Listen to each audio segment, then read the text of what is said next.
Hey everybody, working on a Camaro project today again. This is kind of a long one that I've had laying around for a while that, I'm with the car back on the road and having fun.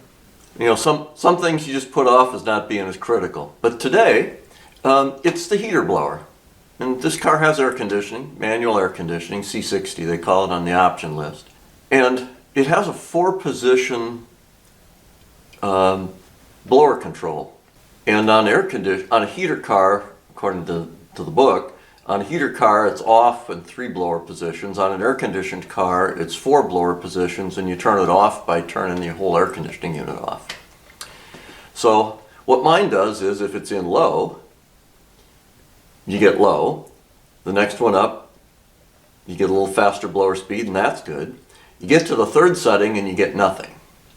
And then you go to high and it works great.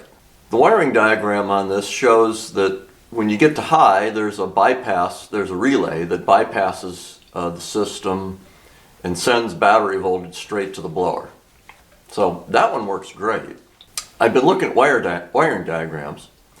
There are resistors, and the resistors control the lower speeds. I think there are 3 resistor elements. So you run all of them.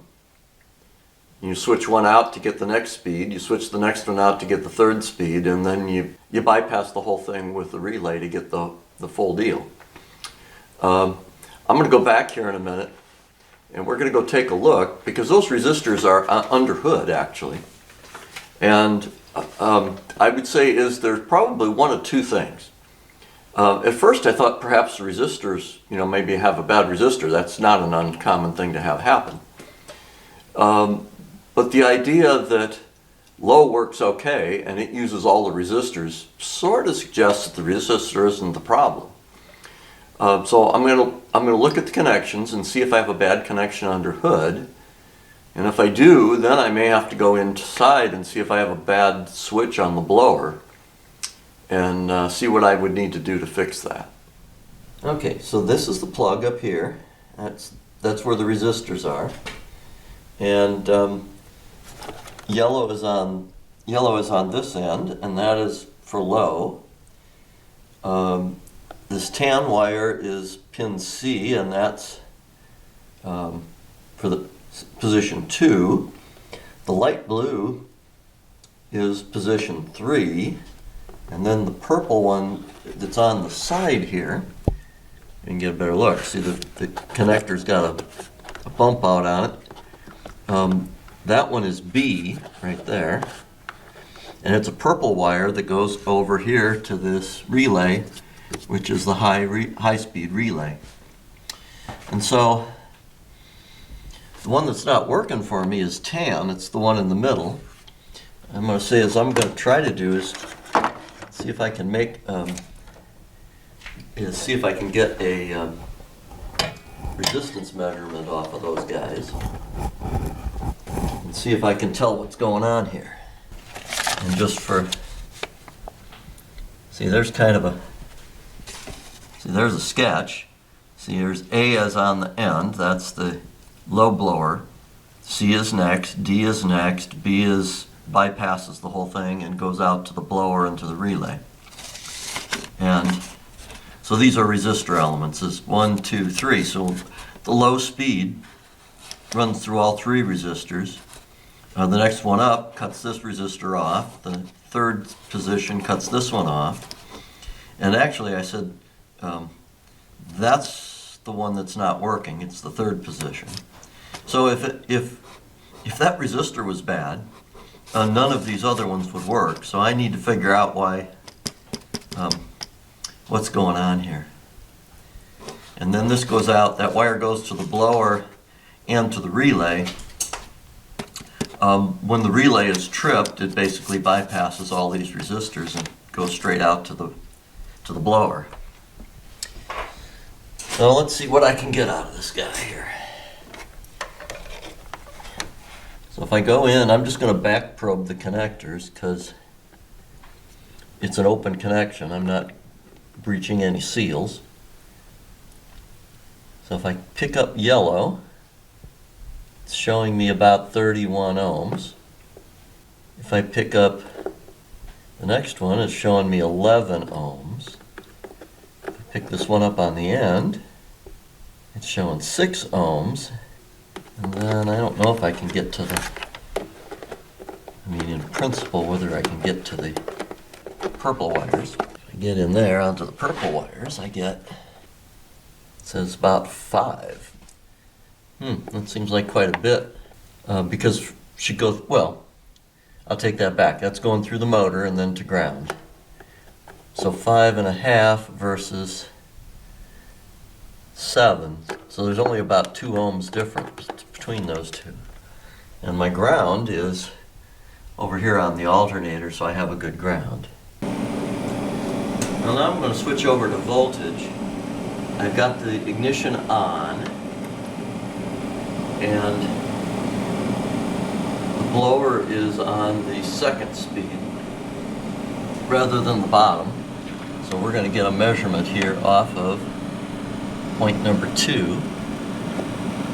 Let's see what we get. It says 10 volts, 10.2. Okay, if I go to the end, I should still see 10.2. There's nothing on the resistor, but it should read the same voltage. If I go down here to the end, I'm reading 6.8.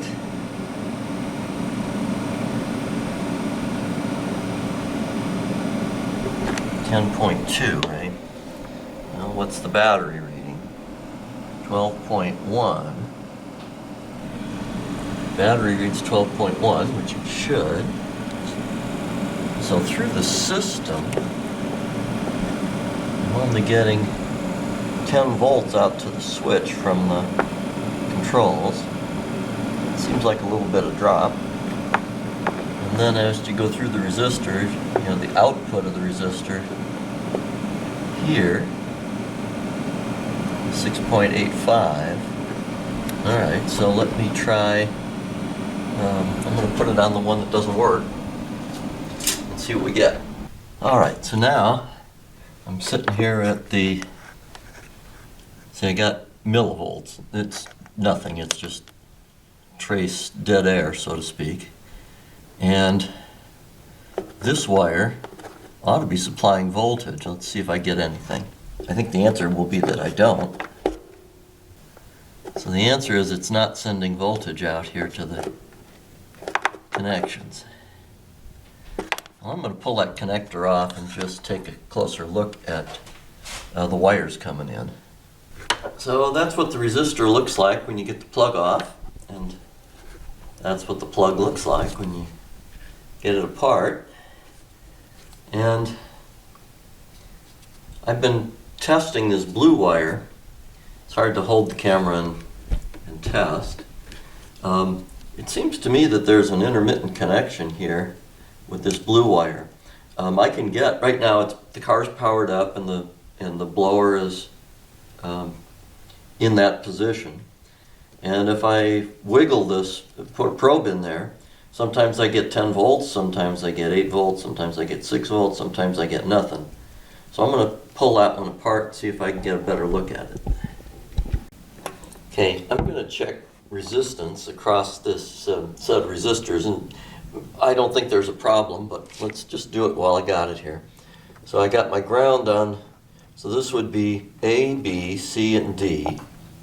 So from A to C is this one, and it should read, according to the book, it should be 1.5 plus or minus 1. So it's reading 2.5. So it's on the high side, but it's fine.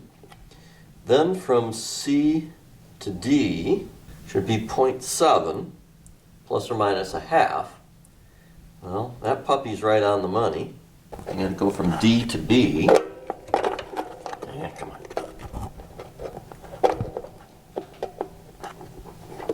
I go from D to B. 0.2 plus or minus 0.1. So it's reading 0.2, it's right spot on.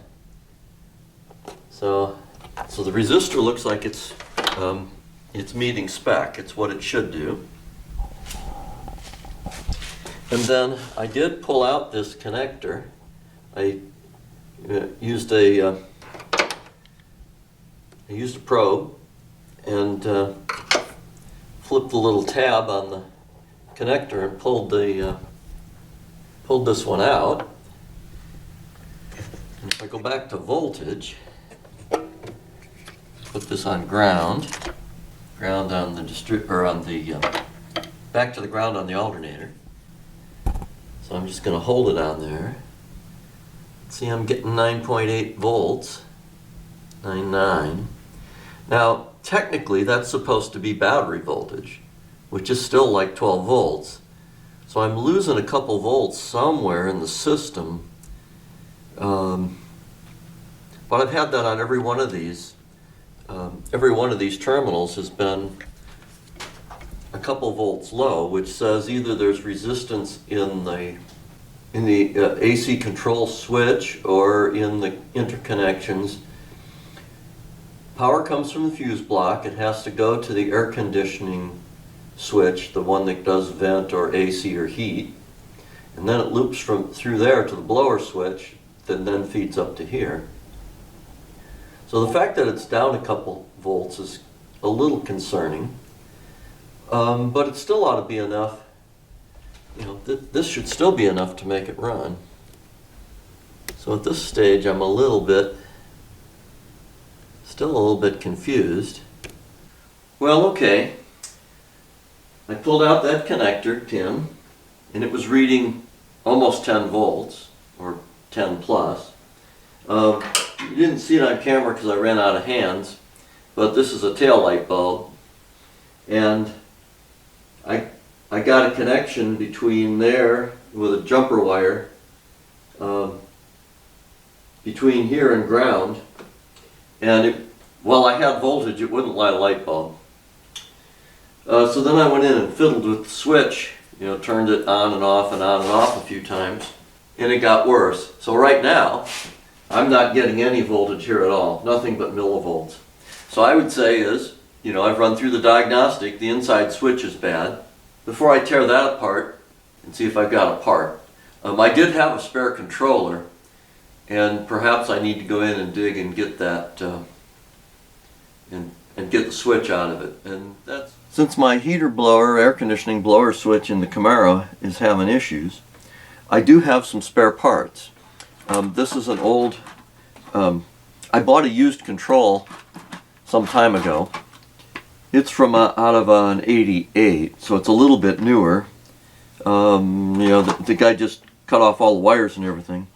But because my Camaro had been broken into and they'd pried the radio out of the dash, there was damage to some of the parts on my original heater control, particularly the vacuum switch area that mounts over here on the side. What I elected to do rather than replacing the whole control was just replace that vacuum section. Because these controls aren't identical, there's an extra vacuum switch on this one.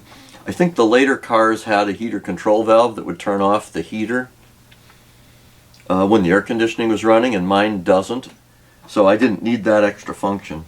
I'm pretty sure that's what that one is. But anyway, here's the switch for the blower, and I have the plug for it, and I've gone through the decode. The decode is the same as it is for Underhood, almost, which is orange is high, yellow is low, tan and blue are the intermediate speeds, and this brown one, this is the different one. The brown one is the feed coming in, the power feed. So it sits across like this. I have my ohm meter set up, and we're just going to check. I want to test it before I commit to trying to install it and see if it looks okay. I've got I put my ground clip on the common, and I'll set the switch to the bottom to low, and it's low, and low is yellow, which should be this one. And I'm just going to hit the rivet on that. Let's see what we get. It says 8 or 9 tenths of an ohm. 7. Sometimes it's hard to get perfect connections when you're doing this. I mean, I'd like it to say 0, but of course the switch could have some issues, but it looks like it's an ohm or less. I'll go up to the next one, which should be the tan wire, which is out here on this part. If I hit that one, I get 2 or 3/10 of an ohm. That's pretty good. And all the way down to 1/10 in some cases. It's bouncing a little bit. The light blue one, which is for the speed that right now doesn't work, is down here at the bottom. So I'm getting 2 or 3/10 of an ohm there. That's good. Then the one up on top, that's high. That's up here. That one gives me a 1/10 of an ohm. That's really good. So the only one I don't really like is low, low. You just kind of pop across these a couple times. This control's been sitting here and it hasn't been used in ages, so let me just go back and check yellow one more time. Oh, there we go. Now it's reading 0. I mean, this has been sitting in my box for a couple of years. It came out of an abandoned or scrap car. So that's pretty good. That reads 0. Let's go back to tan. Let's go ahead and hit them all one more time. There's tan. Oh, it helps to put the switch in the right place. Alright, and it's reading 0, 0. And then 3 is light blue, which is at the bottom again. Reading a 1/10. And then we'll go to high, which is reading about a 1/10. All the way to 0. When you're doing this with probes, sometimes the probes don't bite really well, and then you do have a little stray resistance in your cables, and it's hard to get 0, 0, but that's pretty good. So it looks like there are 2 1/4-inch screws here that take this control out. I can pull the knob off, and it looks to me like I can use that control. Okay, so I popped the bezel off for the heater controls and pulled the heater control unit back and disconnected the connector from that switch for the blower. And it looks like my problem may very well be that, I've got a terminal that's been pulled off the back of the switch, and based on its position, I'm betting that's the one I'm in trouble with. So let's get her apart and see here. Alright, well, so now I got a little better look at it. You can see that the connector's got a little bit of melting in the plastic around. So the rivet must have come loose. The terminal got hot. If you look at the old switch, you can see that it's hot around where that terminal connected. Not good. So I've got the switch I salvaged from the other part, and I'm going to install that one if I can. I got 2 choices. One is, can I get that terminal out? And the other is, do I have to replace the connector? We'll see here in a minute. So what I've decided to do is, this is the old connector with the melt in it. And I've had the connector that came off my spare part. And I've been going through one cavity at a time and taking the terminals out of the old one and putting them in the new one. The one that's melted is in pretty bad shape, and I actually can't get the terminal out because I think it's melted in, which probably means the terminal's not good. So it's the blue wire. I'm going to do is, I have the stub of the wire that was in the other connector, and I'm going to cut and splice and put a crimp splice in to that wire and just put in a new wire, and finish putting this up together and getting it back into the dash. Alright, I got all the wires back in the connector, so now I can close down the position retention features, terminal position assurance. So that's all latched down. All the terminals look nice. I'm going to install the switch.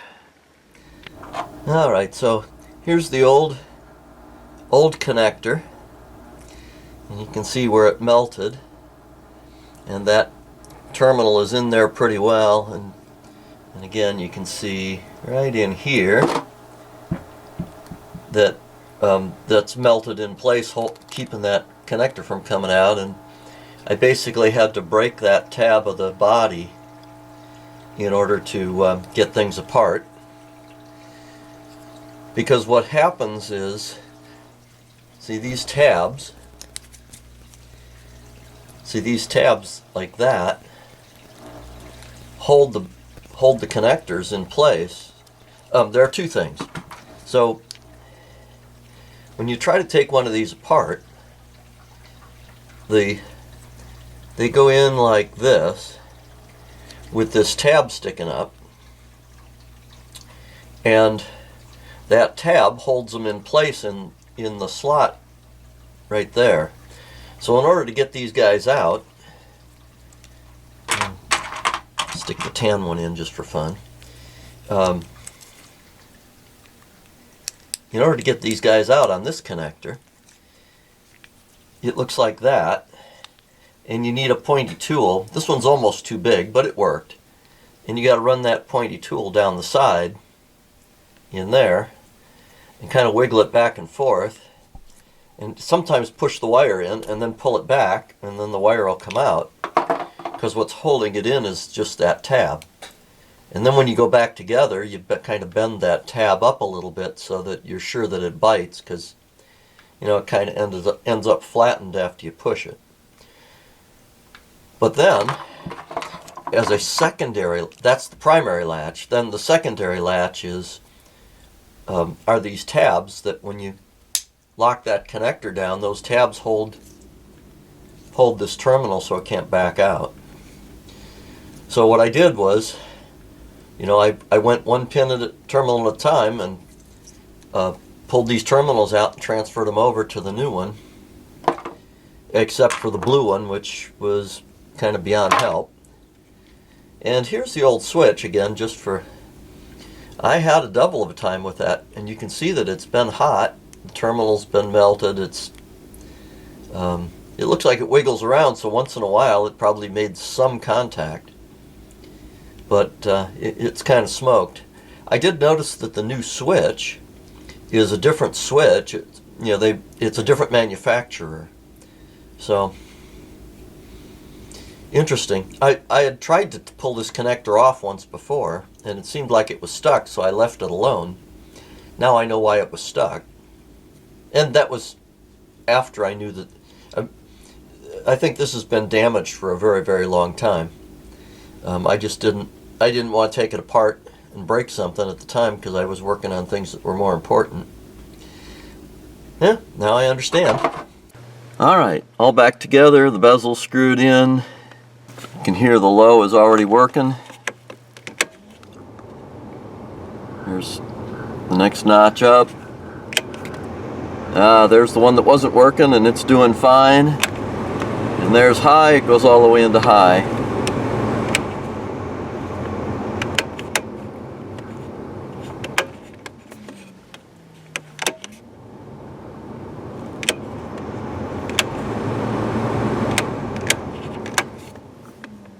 Hey, that looks good. Well, guys, that's all for now.